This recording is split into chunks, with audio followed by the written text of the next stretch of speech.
Dalam vlog di kanal Maya Al-Eldul TV, Irwan Musri memberikan hadiah kelulusan berupa jam tangan mewah. Tak main-main, Irwan Musri memberikan jam tangan merek Tag Heuer yang ditaksir memiliki harga sekitar 30 juta rupiah. Diberikan jam tangan mahal, wajah El Rumi semringah.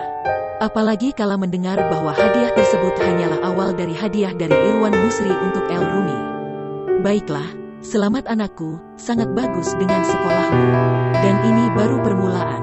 Saya berharap kamu sukses besar, ungkap Irwan Musri dilansir tribunnews.bogor.com. Ini cuma permulaan loh guys, kata El Rumi, tulis di kertasmu, jawab Irwan Musri. Terima kasih Dedi, ujar El Rumi.